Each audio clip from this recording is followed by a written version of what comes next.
রত্নাস ক্রিয়েশনে সকলকে স্বাগতম। আরও একটি সুন্দর ক্রস স্টিচ সেলাইয়ের ভিডিও নিয়ে আসলাম আপনাদের জন্য। এর আগের পার্টে একটি গোল ফুলের ডিজাইন আপনাদের সাথে শেয়ার করেছিলাম। সেই গোল ফুলের পরের সাইডের দিকে একটি করে কর্নার ডিজাইন হয়, যা আপনাদের সাথে আমি শেয়ার করছি। প্রথমেই সাইড থেকে দেখেন ঘর গুনে নিয়ে 3 ঘর পরে পরপর 1 ঘর করে 2 লাইন দেবেন। তারপরে ওই সমান ঘরেই উঠে 2 লাইন করে 2 ঘর করে 2 লাইন। তারপরের অংশে আসবে পরপর 3 ঘর। এই যে 1 ঘর, 2 ঘর, 3 ঘর। ক্রস স্টিচ সেলাই যেহেতু ঘর গুনতি, যে কোনো ঘর গুনে যে কোনো ডিজাইন তোলা যায়। এক্ষেত্রে শুধু খেয়াল রাখতে হবে ঘর গুনে গুনে কোন শাড়িতে 1 ঘর, কোন শাড়িতে 2 ঘর হচ্ছে, কোন শাড়িতে এর একাধিক ঘর হচ্ছে।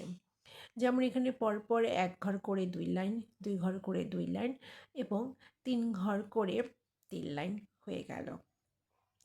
তারপরে আসবে আবার 4 ঘর, পরের লাইনে 4 ঘর।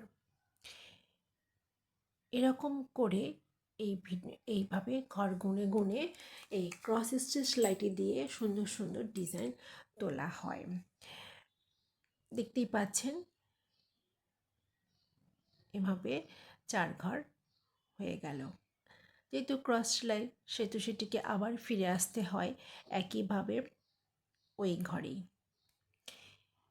এরপরে আসবে পরের লাইনে 5 ঘর, 2 ঘর হয়ে গেল,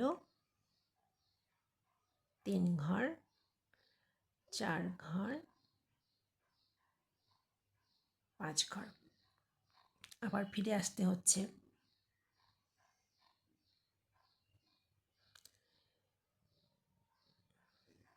এভাবে করে কর্নারে একটি সাইড ডিজাইন হিসেবে এই ডিজাইনটি করতে পারেন।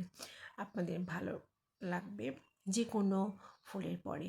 পরের লাইনে আসছে 1 ঘর বাদ দিয়ে 4 ঘর। উপরের লাইনে প্রথমের দিক থেকে 1 ঘর বাদ দিয়ে 4 ঘর। এরপর ওই 4 ঘর থেকে আবার 2 ঘর বাদ দিয়ে এপাশে আসবে 2 ঘর।